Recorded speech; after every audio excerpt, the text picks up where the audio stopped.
Girls, in today's episode, more chatter about Aaron Rodgers' future with the Packers. The Pelicans ponder a future without Lonzo Ball. And will the Sixers measure up against the Lakers tonight? But we begin today with the uneasy seat Jared Goff finds himself in with the Los Angeles Rams. Yesterday, Les Snead, the GM of the Rams, said of Goff's future with the team, and I quote, "He's a Ram in this moment," unquote. In this moment. Not exactly a ringing endorsement. Wilbon, there are a lot of quarterbacks in motion in this moment. How should Goff feel about his future with the Rams? You know, you can't hear in this moment and think that they're ready to put you on the Walk of Fame. You can't make that presumption. So he's going to play somewhere. He's going to start somewhere. Maybe he'll go someplace where he needs a restart, you know. And I don't think this is a bad thing for Goff. I mean, it hasn't worked since the Super Bowl. Goff has led the NFL, I believe, in turnovers since leading his team to the Super Bowl. So, the marriage doesn't seem to be all that great. So maybe Goff quietly is just saying, fine, I can go somewhere else too. 39 turnovers in the last 2 years. He's obviously regressed as a quarterback. I feel so fortunate today because on my podcast this morning, I had Jason Lockenfor of CBS Sports. And we were talking about all these quarterbacks that are in motion. Some would move, some might not move. Here's what he said about Goff. He said, quote, "Everyone in the league knows John Wolford beat out Jared Goff, took his job. The Rams felt Wolford gave him a better chance to win." So Goff is gone, and with him the $110 million guarantee that the Rams paid. Now, if I'm the GM, Les Snead, and my last two big deals were Goff and Todd Gurley, who's also gone, I might wonder if I've got my job in this moment because it doesn't look like he's done a particularly good job. So Goff moves on. Do you remember, it's just a couple of years ago when Sean McVay was an offensive genius because of what he did with Jared Goff, who had two really good years. Then they scored, Mike, 3 points in the Super Bowl, and since then, when you talk about the Rams, all you talk about is defense. So, I mean, being a genius is fleeting sometimes. Well, Tony, but here's the other thing. The Rams love making these big deals historically. I mean, this is what they do. They sign people late. They make big deals. They like big splashes. It was the Rams that got Joe Namath at the end of his career. That's right. It's the Rams that traded Eric Dickerson. The Rams are always, historically, no matter who the owner is, involved in these big wow deals like they're a baseball team. So, Tony, this is just part of that franchise's culture to me, that they would say, okay, ready for a new quarterback. Let's train our eyes on, wait for it, Rodgers. Let me just tell you this for a second. This means that the last two NFC teams to make the Super Bowl, the Rams and the 49ers, are thinking of getting rid of their quarterback. Yeah. Is that not amazing? Really? Young quarterbacks, get rid of them? Wow. We've also got anonymous sources, Tom, weighing in on the state of the relationship between Rodgers and the Packers. Jason Lockenfor of CBS Sports says a rival head coach told him things have never really been that good between Rodgers and his head coach, Matt LaFleur. An assistant coach added, it's been the worst kept secret in football. And an NFL exec chimes in, quote, "That thing is going to go nuclear. Trust me, the quarterback wants out," close quote. Tone, do these comments feel like accurate analyses or more like somebody's wishful thinking? Well, we've now had Jason Lockenfor mentions. This is the third one in the first 5 minutes. That makes me happy. I was talking to him about Rodgers today, and what he said about Rodgers was, and it's another quote, "What Rodgers has done is tell every team in the league, come get me."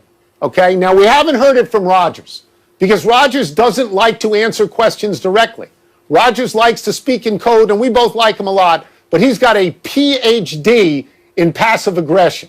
And he's always saying, oh, you guys in the media, you're making something out of nothing. And yet he's doing this and this at the same time. Because that's Aaron Rodgers. I can add 1 and 1. And I'll say this again. One was they drafted Jordan Love and moved up to get him. And the plus one was Matt LaFleur taking the ball out of Aaron Rodgers' hands in the most critical play, in the playoff game. So I said on this show the other day, I think he's taken his last snap because that's irreparable. I still think it's irreparable. They've publicly embarrassed the MVP of the league. I don't know how that goes forward. I don't. Tony, listen, there are people on both sides of this, very smart people, who take the other side. Mark Murphy, we talked about yesterday, former president of the Packers, who has said he doesn't believe this at all. You know, I was on Get Up yesterday, and Jeff Saturday, who knows a little bit about great quarterbacks, says, wait a minute, they can't let him go anywhere. And you listen to voices of reason like that, and you go, okay, maybe Rodgers will sit down at the table, and they'll have a virtual Zoom lunch, he and Matt LaFleur, and they'll figure out how to do this thing, and that's certainly possible. However, to quote my dear friend Stephen A. Smith, I don't see it that way. All the things Aaron Rodgers said leading up to the game about this beautiful mystery, I mean, that was before the game. Then he is insulted by said head coach Matt LaFleur, who wants to kick a field goal and move down and score another touchdown when he doesn't even want to try to take a crack at scoring that touchdown. And I see that, and I look at Rodgers' demeanor after the game, and I'm thinking, I'm sorry. I don't see this working. And the Jordan Love, I mean, all the breadcrumbs, Tony, I'm following the same ones you are. Maybe they can patch it up one more time. But if you're going to be a free agent in 22 anyway, why not get out in 21, right? And get a year head start, one more year on being in California somewhere. Here's what I would tell you. If I could ask Aaron Rodgers any single question, it wouldn't even be about where's he going to be next year. It would be this.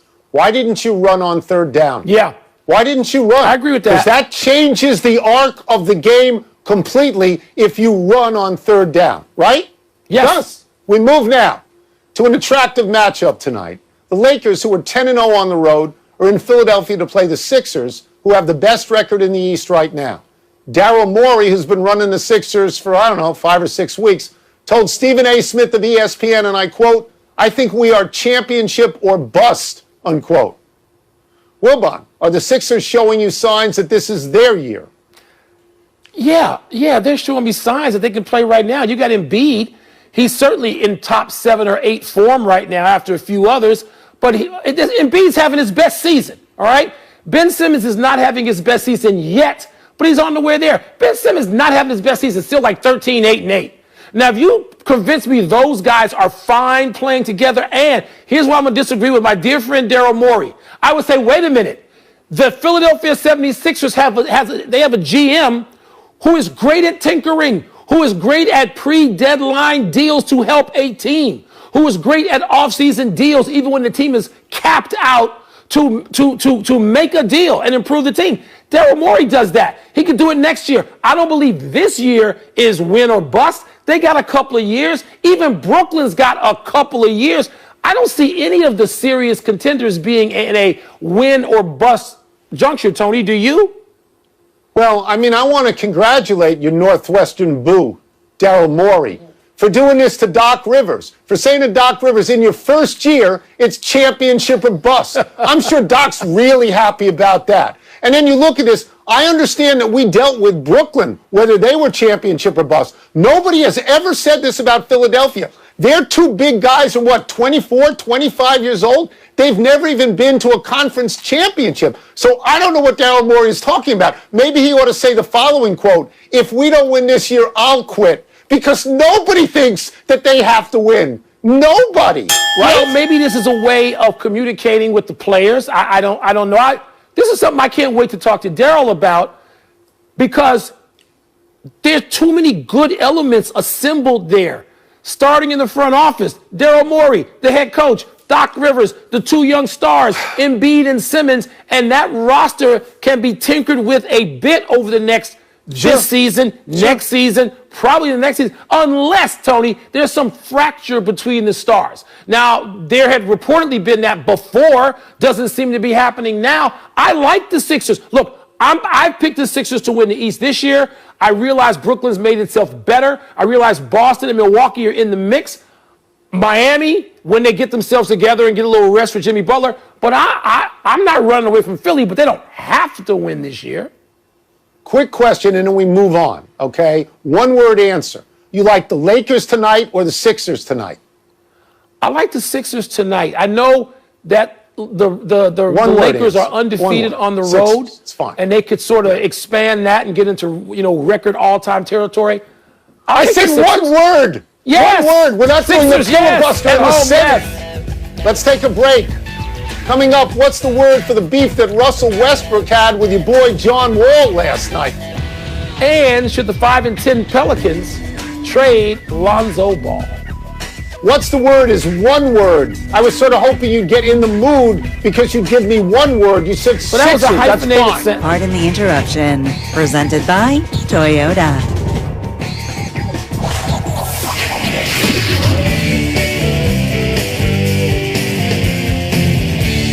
Time to have some words with Wilbon. And what's the word? What's first? Russell Westbrook and John Wall were blank last night. They were posturing. John Wall wanted to go out there and he wanted to show everybody that he's as good as Russell Westbrook, who he was traded for. And he's not as good as Russell Westbrook. Russell Westbrook's a better player, but John Wall got the better of that last night. And then he got showy. At one point, he took the ball behind his back on a layup. He got very, very showy. And Westbrook, started barking back after a while. Look, Wall beat Westbrook last night. He had 24 points. Westbrook had 19, and Wall's team won. Westbrook's on a bad team, and they're even worse when he's out there. They're 1-8 That's when he's shocking. on the floor, which Yeah. is unbelievable to me because he's a great player. What impressed me, Mike, was how upset Wall was that Washington traded him. At the end of the game, he said, they watched me play, they thought I was done. They did. That has hurt him. They that did. has hurt him, and that He's is true. right. They also got rid of him for Beal. They wanted Beal to be happy. They were both go ahead. incomplete last night, Tony. I mean, it's not like Russ is in midseason form and you think he'll get there, but 1-8 is 9 games. That's all he's played. The team hadn't played any games either. So they don't know how to react to each other. Russell Westbrook's a great player, but it must be hard initially for guys to figure out how to play with him, and he's demanding. I mean, he's a demanding guy, and that speaks to a better future for the Wizards, future meaning the next few weeks. And then Wall, Tony, hasn't been in Houston that long. He's still getting used to those guys. Incomplete. I want to revisit this later, see how both of them are playing against others. Next. The Pelicans would be blank if they traded Lonzo Ball. They would be forgiven. They've tried. It isn't particularly working. He's not a good enough player to be in the position that he's in to run a team. He can't shoot. I used to think you could teach anybody to shoot. Maybe you can't teach everybody to shoot. You can't give him 38 minutes if he doesn't score, Mike. He's shooting 39% from the field and 29% from three. He's afraid to drive and get fouled because he can't shoot foul shots. Look, Zion plays every game and they're 5 and 10. Maybe they weren't smart firing Alvin Gentry. Maybe at the moment, Stan Van Gundy isn't coach of the year. Maybe at the moment, David Griffin isn't GM of the year. But if you've got to move him because he's not the goods, I understand that. Well, he's not the goods, and I don't need to go crazy because the Pelicans are 5 and 10.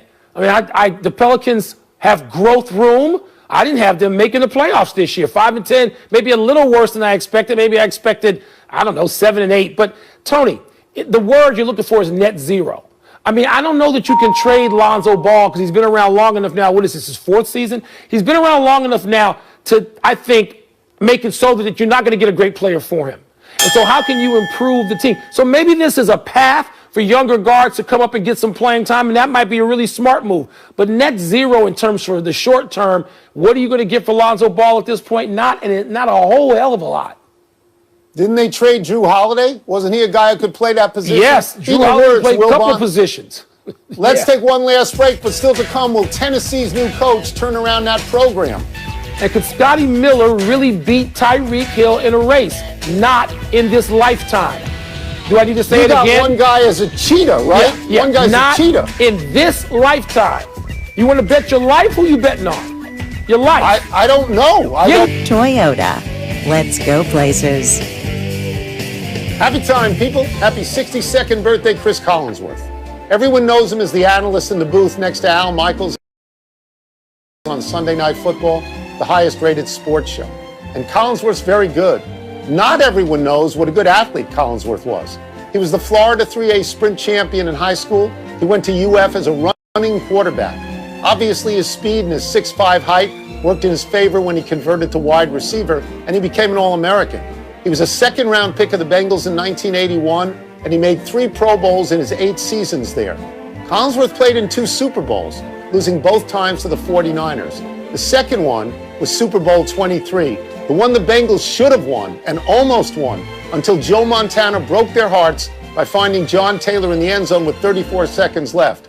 That was Collinsworth's final game. He left the NFL to go to law school and took a radio job to pay for it. Radio led to TV, and now he's in the booth with Uncle Big Al. Go figure. Tony, how many people who've ever played for the Cincinnati Bengals can say they were in 2 Super Bowls? Chris Collinsworth can say that. That's amazing. Seriously. I mean, you can talk about 6 Super Bowls for Brady. How many Super Bowls have Bengals been to? I would think 2. 2. Common denominator? I'm not sure. Chris Collinsworth. You know. Happy anniversary, Chuck Noll. This is posthumous, but on this day 52 years ago, Noll was hired as head coach of the Pittsburgh Steelers after Joe Paterno turned down the job. Noll was 37 at the time, then the youngest coach in the league. After a few years and some terrific drafts, the Steelers became the most powerful team in football. They won 4 Super Bowls in 6 years. Their defense was legendary, nicknamed the Steel Curtain. It featured Hall of Famers Jack Lambert, Mel Blount, Mean Joe Green, and Jack Ham. The offense didn't have a nickname, but it had even more Hall of Famers. Terry Bradshaw, Lynn Swann, John Stallworth, Mike Webster, and Franco Harris. Noll was the 14th coach of the Steelers, and when he arrived, Pittsburgh was a doormat.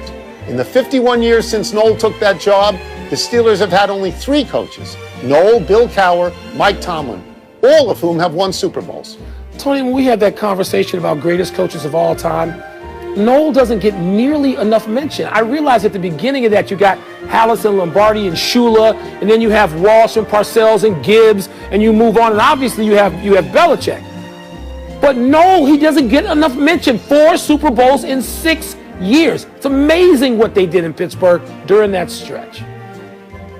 Happy trails to Josh Heupel. The University of Tennessee, which last week hired Danny White away from the University of Central Florida to be their AD, has gone back to that well and hired Josh Heupel away from UCF to be their head football coach.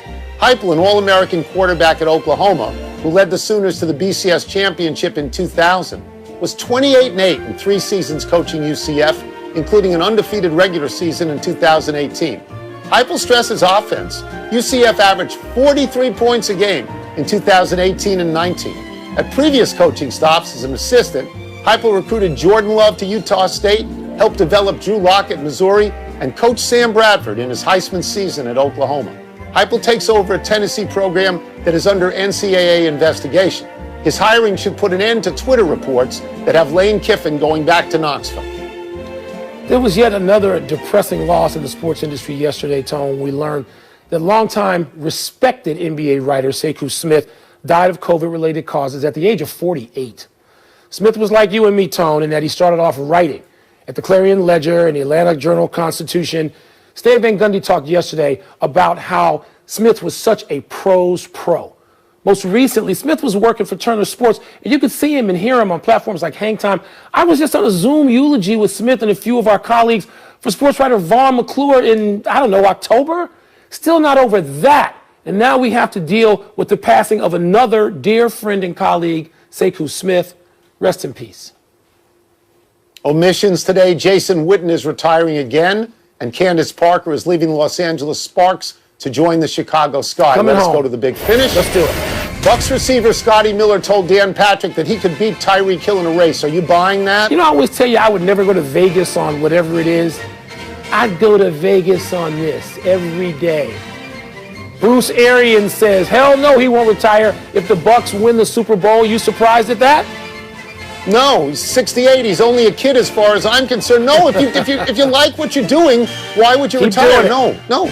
Devontae Smith says he and Tua have talked about possibly playing together on the Dolphins next season. Do you think that will happen? Doesn't matter what I think. Mel dropped his 1.0 mock draft. It ain't happening on Mel's board. That's gospel for me. Duke beat Georgia Tech to move to 6-5, but Kentucky lost to Alabama and is an unthinkable 5-10. Your thoughts? So that's what, 11-16 combined or something like that? Man. The world is upside down. Duke and Kentucky that can't happen. Last one. The Jazz beat the Knicks for their 9th straight win. Will they beat Dallas tonight for 10? Tony, I say yes, except Donovan Mitchell is out because of concussion protocol.